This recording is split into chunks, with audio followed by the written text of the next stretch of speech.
Are doing well. Welcome, welcome, welcome. So good to see you. Come on in, everybody. Come on in. It is great to see everybody this morning, and I hope you're feeling good. I hope you're feeling extra black.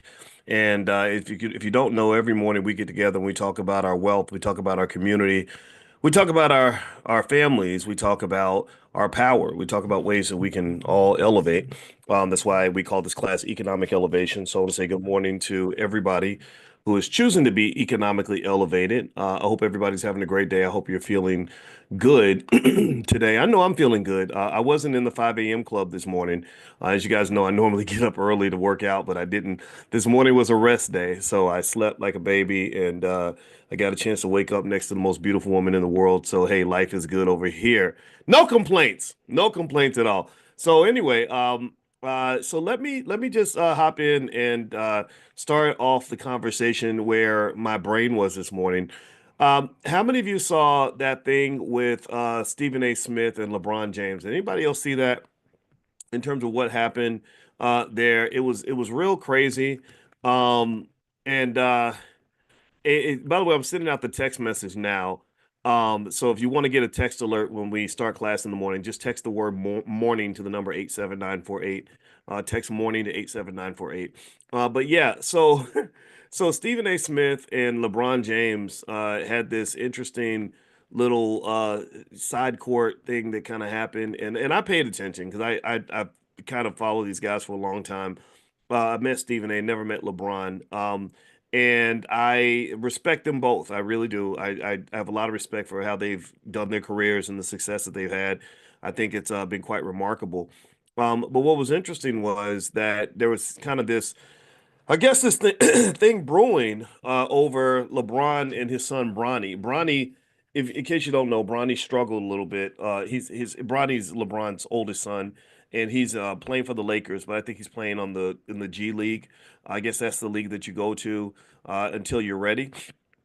And of course there was a lot of accusation that that his father being who he was, that kind of opened doors for him and gave him a chance to play for the Lakers.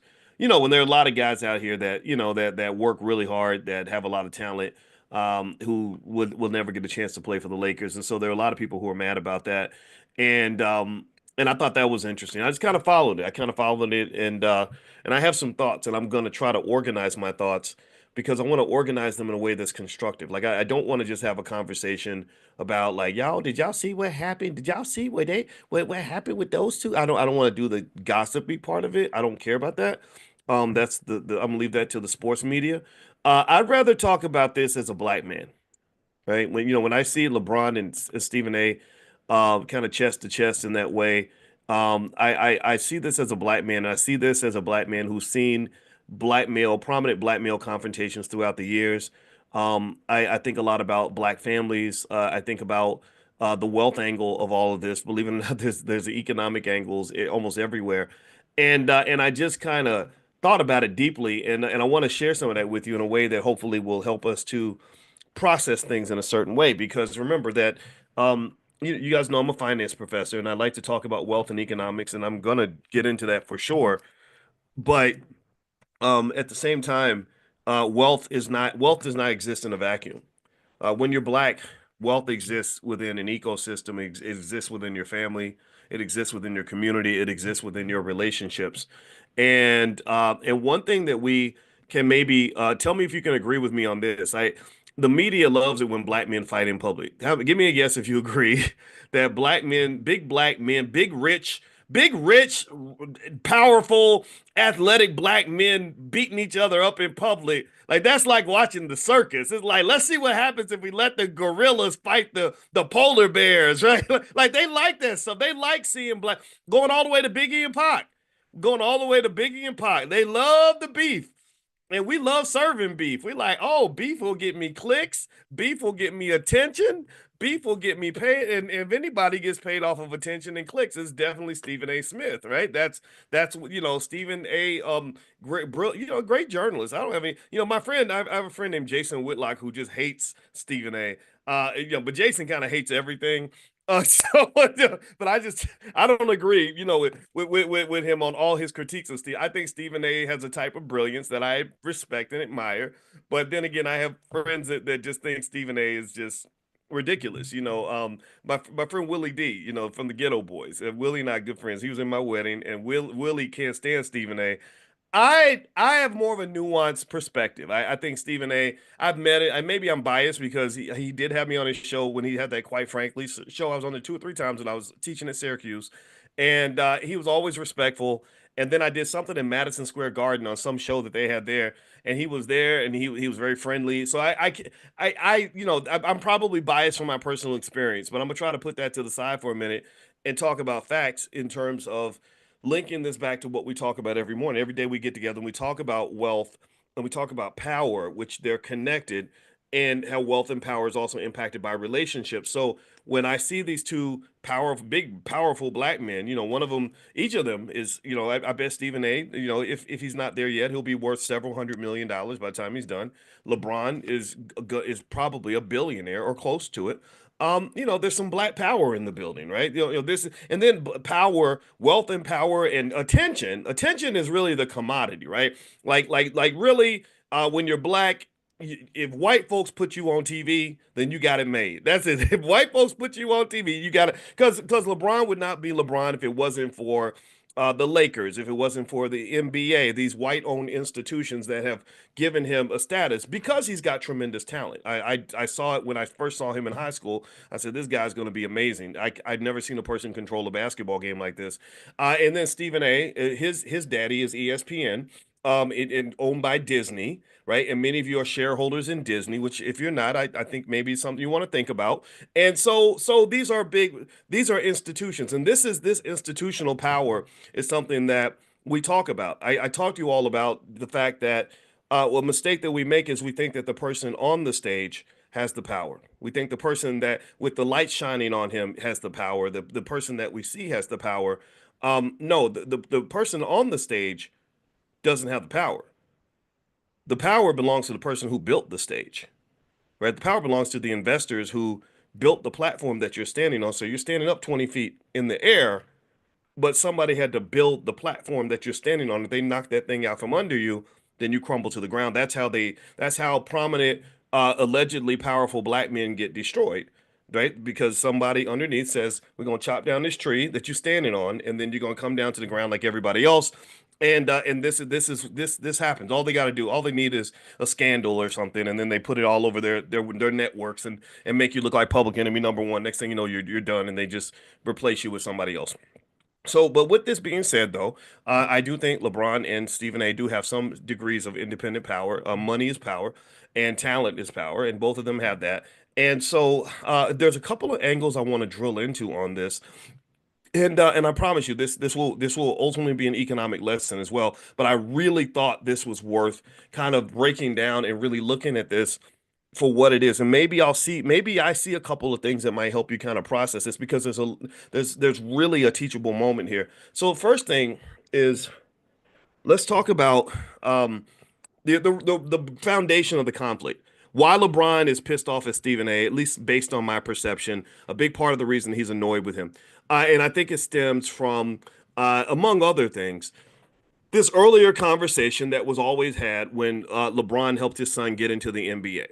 Right? They call that nepotism. Nepotism is basically kind of like DEI for white people. Basically, they've had DEI for white people for a long time. White people have always had their own affirmative action program called nepotism, where they hook each other up based on the opportunities that their parents had, and sometimes black people get in there and they get a little taste of that, right? So LeBron is LeBron. He has influence. He can make phone calls. He said, "I got a son. He loves basketball." He's good, but he's not as good as the other guys.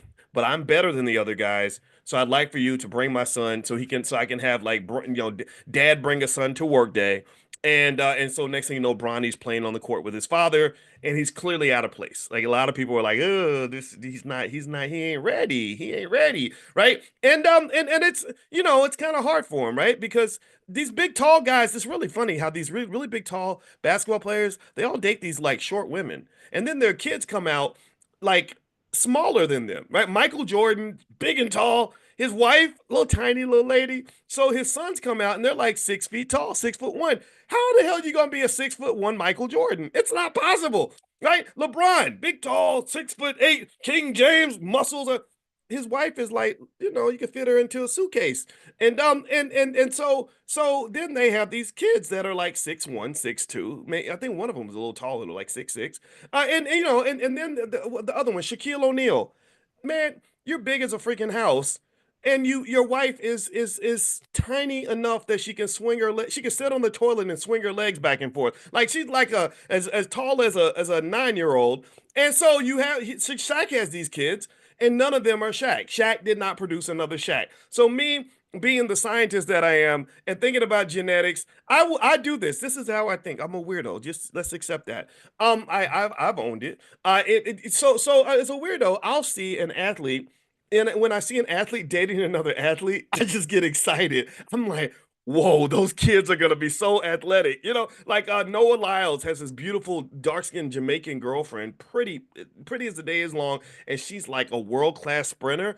And I'm like, oh, buddy, if I was a track coach, I'd be like, I need you to have 8 kids and bring them all to practice when they're 3 years old, right? Because genetics is everything. That's my point. That's my point. I think somebody mentioned Chad Ochocinco. I think Chad Ochocinco has a daughter that's like the greatest sprinter ever. She's amazing, right? So genetics is everything, right? But I was a track coach, so that's how I think. But long story short, so Bronny gets to the NBA, and Bronny is not LeBron. He's it's like comparing a Whopper to a Whopper Junior kind of thing, and you're like expecting King James, and you're getting like like the assistant. You're getting like that lower tier. You want the CEO, but you're getting the guy in the mailroom. Bronny's not LeBron, but who is? Who can be? I mean, how can you be LeBron? You can't. If I was him, I would have picked a totally different. I would have picked a totally different profession. So shout out to him for even having the courage to confront his father's legacy. It's massive. So Bronny gets there. He's not so good. And everybody knows it's nepotism. Now, here's my question. Here's what I want to talk about because a lot of you, think about these things. Nepotism's everywhere. If you talk about wealth and power and opportunity, a lot of opportunity, wealth, and power comes from nepotism. It does. It does. If you, my wife, it's not just, and here's the thing, it's not just for white people, though. That's the interesting thing about it. My wife has a great grandfather that graduated from the University of Chicago. She has a grandfather that graduated from the University of Chicago. She has a dad that graduated from the University of Chicago, and she graduated from the University of Chicago. So if any of our kids had applied to the University of Chicago, they would have got put to the front of the line. They would have got shoved right up there because of the nepotism, right? So when we talk about nepotism as just a white people thing, I think that's untrue. I think that that we too have opportunities to build legacy and possibility and opportunity for our children. But also, I think that we have to think long term in terms of building institutions that give us that opportunity for that legacy and the chance to rig the game in our own favor, right? So anybody who's kind of mad at LeBron for hooking his son up, I'm going to have to disagree with you on that. I'm going to say, you know what? He worked hard to create privilege for his children. A lot of you are working hard to create privilege for your children. So how many of you are working hard to build black privilege? How many of you are proud to give black privilege to your children? Black privilege ain't just something that a white man hands you because he wants to be nice. Black privilege isn't just a fantasy the where the others, Democrats and Republican politicians tell you that's not possible. No, no, black privilege is manufactured. You create that. You create that, and it's wealth. But it's more bigger than wealth. It's other kinds of wealth. They go beyond just money. It's access and power and their ability to benefit from the hard work of somebody that came along before you. It's like if I run a relay race and I'm on the fourth leg. Shout out to Michael Johnson. He did a great interview where he explained that Tyreek Hill couldn't hold a stick to Noah Lyles. Noah Lyles is the fastest man on earth, and Tyreek Hill is this football player that's really fast. And Tyreek challenged Noah to a race. That's a joke. That's literally like that's like a giant running against a leprechaun. Like Tyreek, like it would be. It's like hilarious, right? So anyway, with that being said, though, let's say I'm in a relay race and I'm on the fourth leg and I get that baton and I'm in first place. I have a 20-meter lead. The reason I have that lead is not because it has nothing to do with how fast I am, right? But I get to look good because other people put in the work. Other people were fast, and other people put me in position to give me the best chance possible to win. So when I run across that line in first place, I can't just give credit to myself. I got to give credit to the ancestors, so to speak. I got to give credit to the predecessors. I got to give credit to the people who ran that baton before me, who put me in position to win. And if I lose, no matter how fast I am, if I'm 20 meters behind everybody else, that I can't take the blame for all that. I run as fast as I can. I try to get us back in the race, but some obstacles can't be overcome when you spent the first three legs learning how to get in last place. Do you understand? So some of y'all are in situations where you're running as fast as you can and you're not quite winning the way you're supposed to. And unfortunately, sometimes it's because the people before us either didn't run or they ran slow or they threw the baton in the grass, or they said, "F them damn kids, I ain't buying no life insurance policy." They can get a GoFundMe, little iggers. I don't care about them, right? You got people that do that, and then the kids are struggling because we got this mindset. Oh, I want mine to get it out the mud. You got to get it out the mud like me. Why would you throw the baton in the mud? You're supposed to hand it to them so they can, with a running start, so they have a chance to win. Why would I take the baton and throw it in the mud and then be like, "You got to go see that, but the baton you looking for, that's over in the mud. You got to go get it out the mud like I did." That's abuse. That's intergenerational transfer of mistreatment. Like that's child abuse. That's horrible. Why would you even think that that makes sense? I mean, I understand you build getting it out of the mud does build character for sure. Uh, yeah, a lot of my trauma built my character. It made me very tough. A lot of the stress I felt, night sweats, not being able to pay the bills, yeah, that made me tough, right? A lot of the fear I had, right, and nervousness and being scared to death, yeah, that built some character. But I think there's a better way to train up a child, right? There's a better way to do that. You ain't got to beat the hell out of them. So, long story short, I'm Team LeBron on the nepotism piece. I think anybody who criticized him for that was accurate in their critique, in the sense that, yeah, it's not fair. But then I think you should finish the sentence. And when you finish the sentence, you say, "That's not fair, yeah, but life ain't fair." Yeah, but LeBron earned that. Yeah, his son got privileged because his daddy went and carried Cleveland on his back and won a championship in a city that was probably never going to win a championship. Right? So LeBron carried the whole. If you remember, if you know basketball, you know LeBron carried Cleveland on his back. Miami, he didn't. Miami, it was kind of like a club, like a team club thing. Like they all got together and like the Avengers. Cleveland, he carried Cleveland. I saw it. I'm a sports fan. I said, "Holy crap, this man's amazing." So God bless him for that. God bless him for passing that on to his kids. God bless him for loving his black wife. God bless him for taking care of those kids and raising them to be decent, responsible human beings. And here's another variable that I got to throw in there just because I think it's important. Remember, his son had a heart attack on the basketball court. Does anybody remember that? How many of y'all remember that? Like I think when Bronny played at USC, he had a heart attack.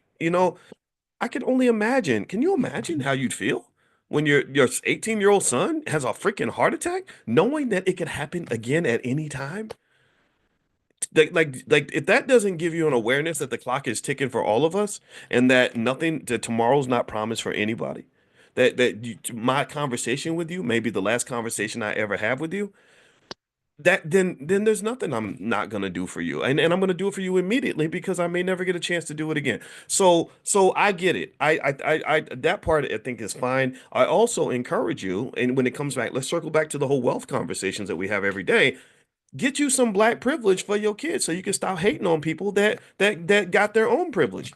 Seriously, why are you so mad that another black person has a good life? Create a good life for yourself.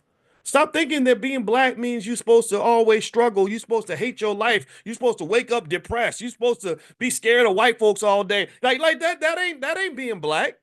Ain't nothing about that to me. And none of that relates to black culture. Because you know what they do. The record labels will just go vomit vomit on a record and be like, "This is black culture," or have some horrible award show with pregnant ladies twerking with 57,000 tattoos, smoking a cigarette at the same time, saying, "This is black culture. This is y'all. This is our culture, y'all." That ain't my culture. That's not black culture. Black culture to me is happiness and wealth and power and excellence and love and strength.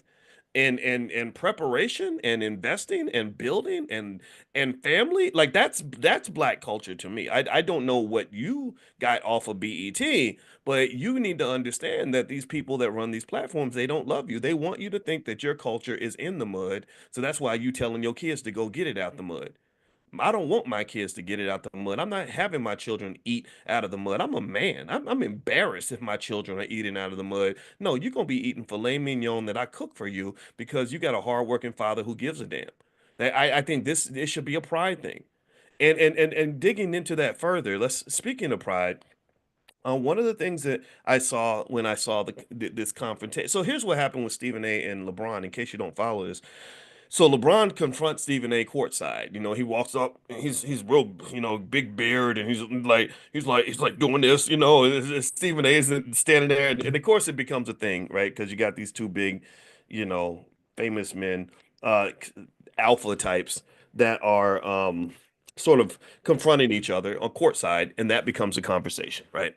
And of course I pay attention because I'm a black man. I'm like, oh, two black men going at it. What's going on here, right? And my first thought was, it made me think if you want to link this like to just some of the stuff we talk about when it comes to business and investing, I really, really wondered, where I thought about the strategy of it, and I said, I don't really know if that's going to work out for LeBron to confront Stephen A. I believe he was the guy that confronted him. He's the angry father and stuff, and I think that strategically was not a good move because if your goal is to shield your son from unfair scrutiny, I don't think it's going to reduce the scrutiny on your son if you are threatening to beat up journalists or if you are approaching journalists in a threatening way in order to protect your son. I just don't. I think that the best way to protect yourself would be to just do your best to ignore it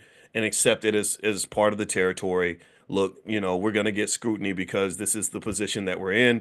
And so just from a strategic standpoint, I think the emotionality was really a bad move. And in a way, it reminds me of some of the things we talk about when we talk about mental health and investing, right? If you invest from an overly emotional standpoint and you can't woosah your way through tough moments, then it's going to be hard to be a good investor.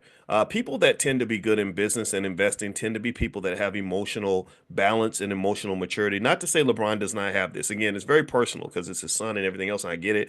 But really, if you really want to understand just the investing in general, a lot of investing is about being able to manage your emotions. A lot of emotional investing tends to cause you to lose your wealth. So that's a thought that comes out there.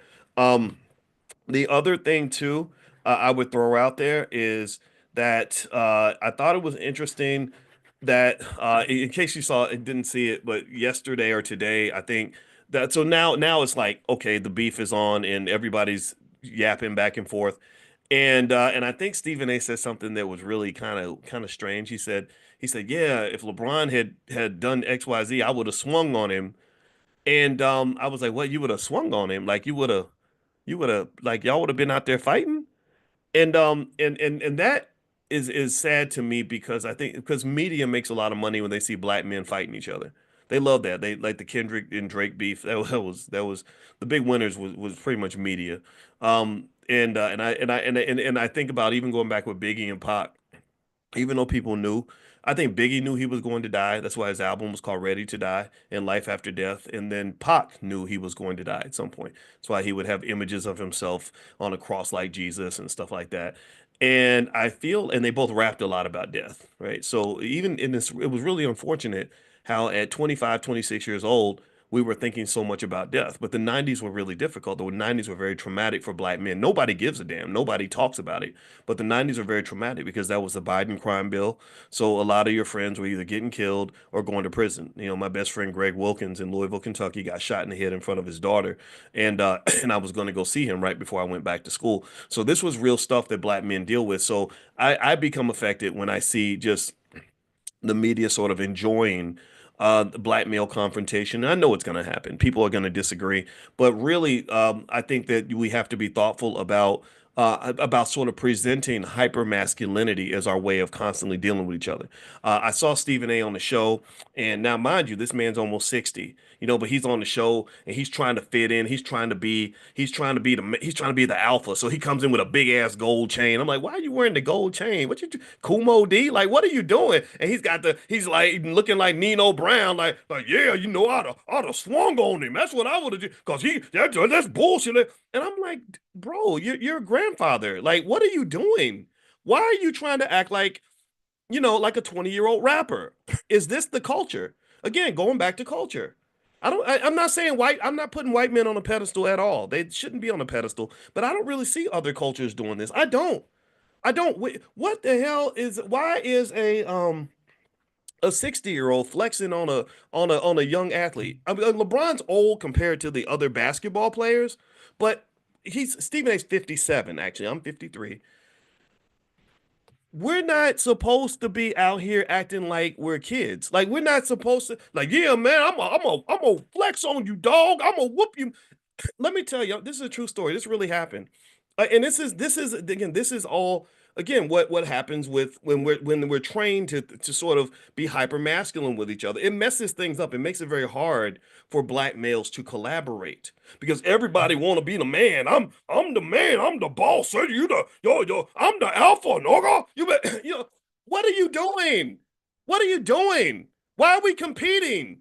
We're supposed to be collaborating. Are you grown or are you still, do you still think it's 1994? Is that your problem?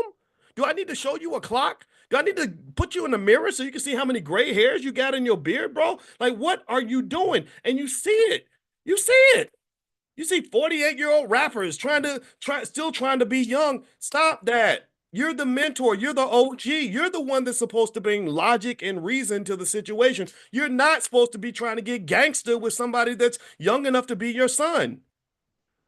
Let me give you real life example, and this is important. This is it, and I want to make sure you don't think that we're going beyond our economic conversation because this is very economic.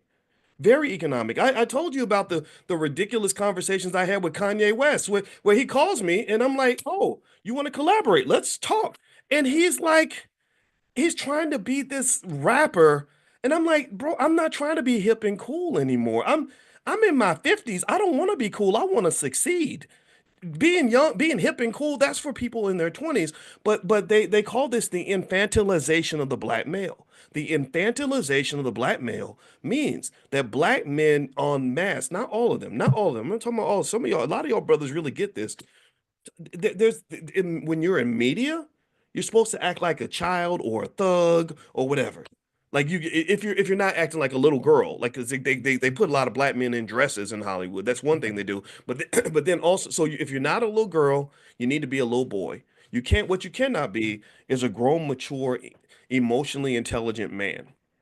And so when I saw Stephen A talking about I would have swung on him, I was like, I did a how old is Stephen A. Smith? You 57. How old is LeBron James? Okay, he's 40, which ain't, he's not a spring chicken anymore. He's old for an athlete, but he's young for a human being. 40, I have lived a whole lifetime since I was 40. I have a I have adopted kids. One of my adopted kids is almost 40. She's 39 years old. I'm not fighting with a child. I'm not. Not that a 40-year-old's a child. We know they're not, but I'm just not gonna do it. And this has come up in my life a couple times where somebody tried to flex on me, and I'm like, sit down, little boy. What you doing, man? Like, what are you okay? Do you need therapy, son? Like, we need to talk. I'll give you real examples. Um, one is with an old man, one's with a younger guy. It's every now and then I bump into celebrities. I'm not a celebrity, but I run into them. I told y'all, DL Hughley called me on the phone. He didn't call me. He called me through a mutual friend. My friend, he said, I got DL on the phone. He's mad. He wants to talk to you. I get on the phone. I didn't say a word. He cussed. He yelled, "You mother bucker. If I see you, I'ma whoop your ass. I'm gonna F you up. I'm not your brother, you mother ucker." I think that was it. I said one sentence. I said, "Hey, what's going on, brother? I'm not your brother, you other ucker. I'm a guck you up. I can get you anywhere you at. I'm gonna come get." And I'm sitting here and I did not say a word. I just sat there stunned. I'm stunned. First of all, I'm like, I could be recording this conversation because you're actually physically threatening me and people go to jail for that. But then I'm like, is this 1988 again? Am I being punked? Did I, did some, I got in a time machine and it's 1991. Is that what happened? Like, because I'm like, you're old. Like, what are you? Is this how grown black men settle things? Like, is this really what we're doing? And that was weird for me because again, entertainment keeps black men as either little boys or little girls. That's what entertainment does. Either you got to be a little punk wearing a dress or you got to act like a damn child. And I thought it was the weirdest thing. I didn't say a single word. I after I hung up, my friend apologized. He said, "Man, I'm sorry. I didn't know he was going to do that." And I said, "Is he okay? Like, is he all right?" Because I start feeling sorry for you when you're behaving in a way that's highly irrational and doesn't make any sense. Another example was there's this rapper named Tyler, the Creator, who was really upset with me about some stuff. You can go Google it. And he's put me in rap songs. I've been in a lot of rap songs. That's kind of cool, right? That makes me a little bit hip. And and I remember just saying, like, I'm not gonna beef with somebody who's the age of my kids. If I said, if you want to talk to me, I'll talk to you and I'll explain to you why I took the position that I took, and we can talk it out. And I hope that we can find some reconciliation where you can realize that I'm not really your enemy. Massa, these people that are controlling you, these entertainment companies, that's your enemy. I'm just a black man trying to share some wisdom and trying to make a difference in my community, which is what I thought grown men were supposed to do. And I think that with Stephen A, let's circle back to Stephen A. I really I'd hate this. I just do. I wish Stephen A would like just say, you know what? He started off kind of like that. He was like, yeah, LeBron was a father and he was defending his son. I got that part. But then when you're like, I would have swung on him. Stop that. We don't got to be swinging on each other. What we need to do is talk to each other. Or maybe you just I don't know. I don't know how because you're getting paid a lot of money to go and criticize people and stuff, and I guess that leads to heated emotions, and some of his critique was true. LeBron, he really isn't quite NBA material. That's just the reality. But I kind of just think that there has to be a more intelligent, a more mature way of handling these disputes, because when you are a black man when you're over 40, you're supposed to be the leader. You're supposed to be emotionally settled. You're supposed to be healed. You're supposed to be as mature as you can be. Let the young boys get riled up and angry and all this other stuff. Like you shouldn't be 57 boxing with a guy that's young enough to be your son. LeBron is young enough to be Stephen A's son. They're 17 years apart. My mother gave birth to me when she was 17. So 17 years is a big gap. That's a generation gap, damn near. And so the idea that you think that you're like it's supposed to be mano a mano.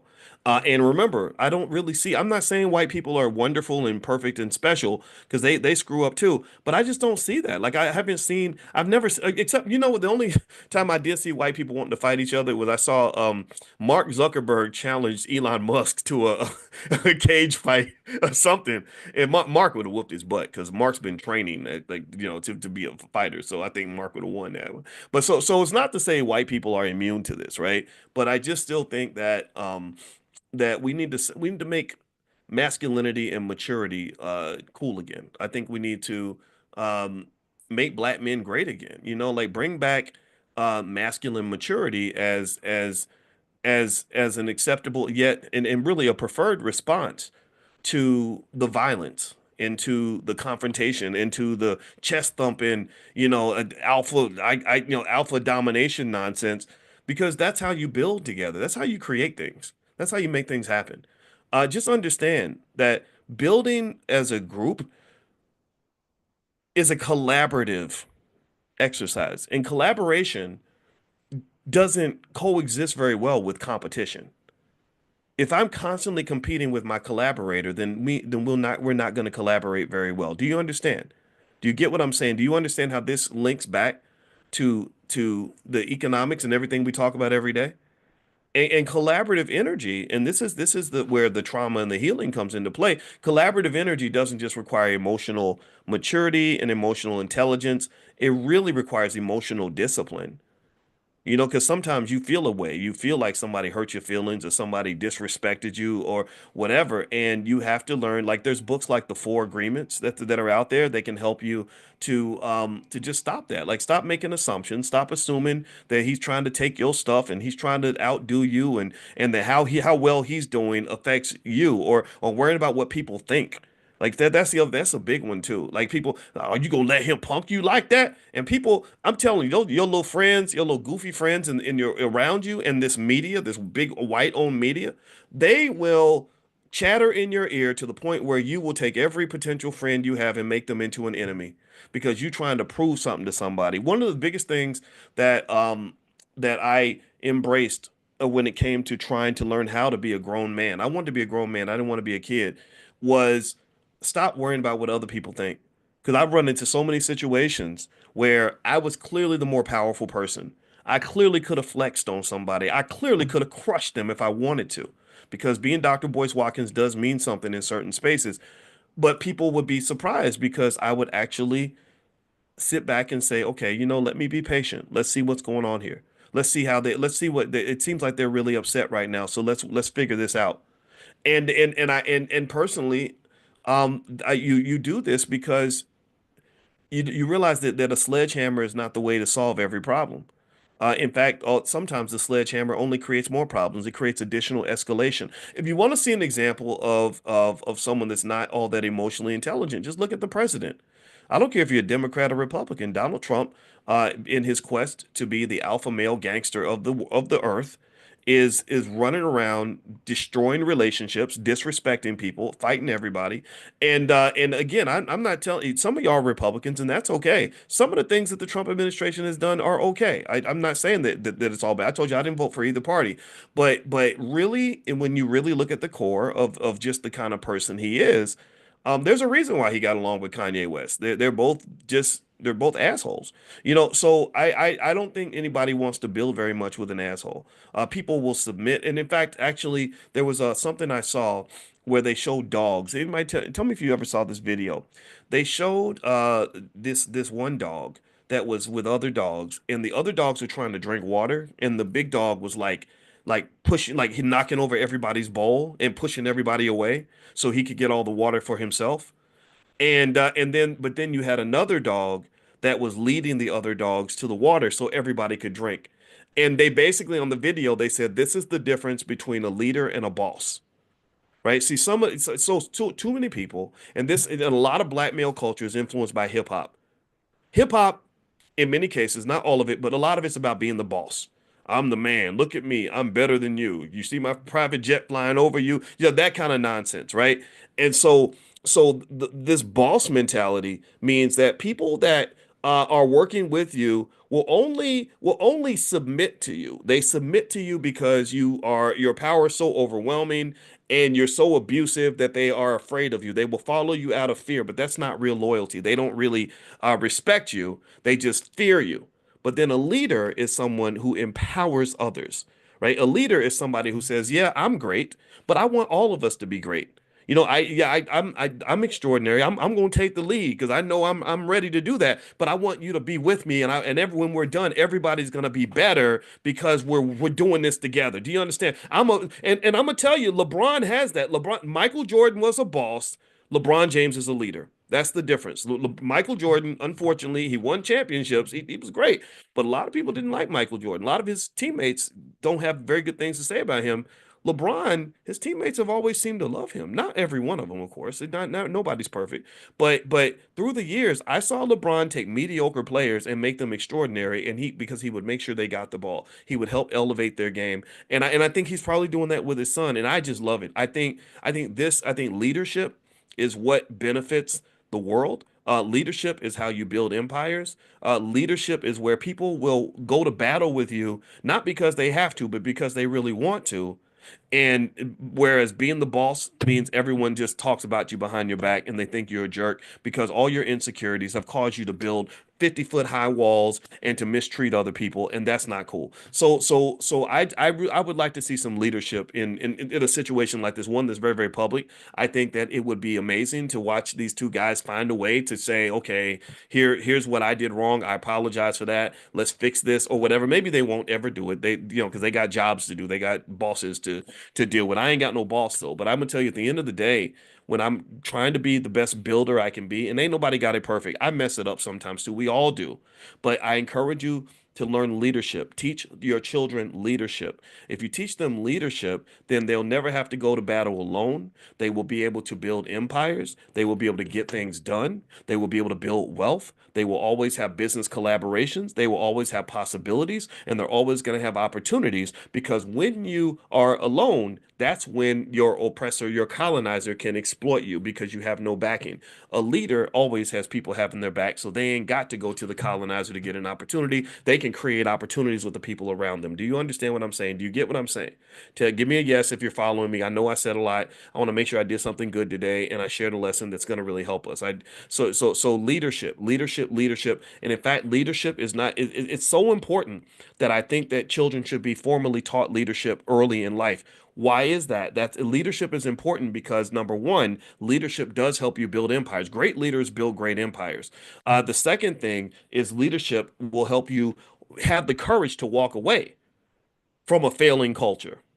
Leadership will give your son the courage to say, "Hey, man, I'm getting out the car. I shouldn't be going here." Or leadership will give your daughter the courage to say, "I'm not wearing that. I'm not dressing like that just to impress some man. I want to have dignity. I want to look good.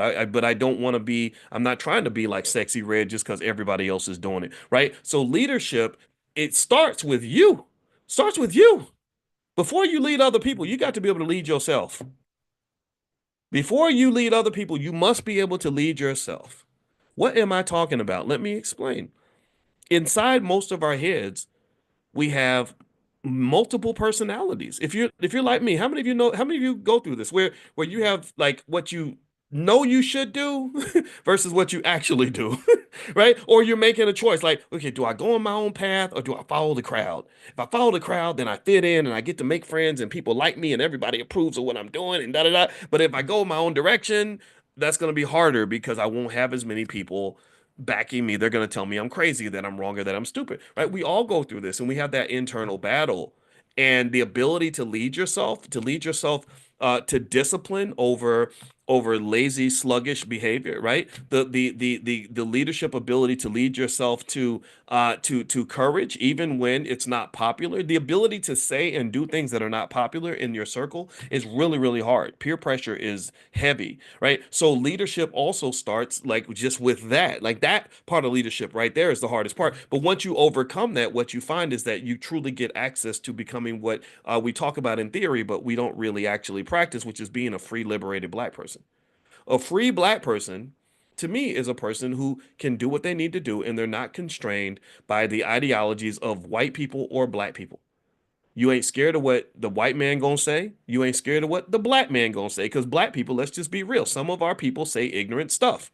They get you doing crazy, stupid things. They get you making really bad decisions. So leadership, if you just get that part down, that right there will elevate your happiness and your success tenfold. And then at that point, once you become the leader and you know who you are and you know where you're going, and then what's going to happen is you're going to become a natural leader to others because others will say, "Wow, you're so brave. How do you have the courage to do that?" And people like Dr. Boyce, you say stuff that I'll be thinking and I just can't say it. And I'm like, why don't you say it? We should all say it because if we say it together, then I'll have some teammates because I'm out here by myself and I would love to have some teammates, right? Like because if it's true, then we should all be saying it, right? We shouldn't be whispering like some damn slaves, like Master gonna get us if we tell the truth. No, you should tell the damn truth because the truth is the truth. You should be doing the right thing because the right thing is the right thing. It doesn't become the wrong thing just because you got idiots telling you that it's wrong. No. Lead yourself, lead your life, and then eventually you will start leading others. And here's the thing about leading others. I've told y'all 1,000 times. I do not consider myself to be a black leader. I'm not trying to be a black leader. I'm not auditioning to be the next Al Sharpton or Martin Luther King. I don't want to be that. Um, I just want to operate as a free black man and share whatever I can share with you that will give you the capacity to lead yourself, that will support you in your quest to lead your family, to lead your community, lead your church, lead your group. And being a leader doesn't really always mean you're worried about what other people are doing. You don't lead and say, well, or are people following me? I need to check behind me, make sure somebody's following me. No, when you just know who the hell you are and you love that person to the core of your soul, and you operate with intentionality and clarity and destiny, then guess what? People will naturally follow you just because they're gonna learn from that. The world moves out of the way for people who know who the hell they are and where they're going. They do. Because most people out here, unfortunately, studies show 70% of all people follow the crowd. So you break out and you become part of that 25-30% that can actually just lead their own life, then you won't even have to audition to be a leader. You'll just be leading because people will say, I want what he's having. I want to, and then when you start showing success, right, which is gonna come, right? When you're leading your life and you're making good choices and you're being smart, you're investing all that. Next thing you know, you're driving a nicer car, you're living in a nicer house, you have a better life, you're traveling, you're happy every day. People are naturally going to follow that because I believe at the end of the day, people want to figure out the formula. They want to figure out, how do I become a happy, free human being in this chaotic society? So that to me is leadership. I think Stephen A should be leading. I don't think Stephen A should be fighting LeBron at all. I think that it's immature. I do. I think that it's beneath him. I think that he don't be talking about swinging on nobody. I mean, they white folks love that. They love seeing black men being thugs. Like I'm a jack that motherfucker up. And it's not on LeBron. LeBron is the youth. He's the younger guy. It's on the elder to say, hey, look, you know what, man? I know you're upset. I'm not taking back what I said, but I get it. I hear you, right? And I think that should be the end of it, not a 60-year-old man showing up on podcasts with a gold chain trying to be Nino Brown. That's just silly to me. I think that shows a lack of growth. But then that's entertainment, and that's what's happened. The black man has become the world's entertainer, and I ain't trying to entertain nobody. That's not who we are, in my opinion. I want to be a damn man. So anyway, I'm done. Thank you guys for listening. I appreciate you. A couple things. Number one, this summer we're going to Ghana. If you are interested in learning more about that trip, you could text the word travel to 87948. So text travel to 87948. Also, we believe deeply in the Black Business School in teaching economics to the youth. So if you have kids or grandkids and you want access to some materials and information on that, just text the word youth to that same number, 87948. So you can text 87948, text the word youth, and we can send you some stuff that way as well. All right. So God bless you. Have a great day, everybody. Thank you guys for listening. I appreciate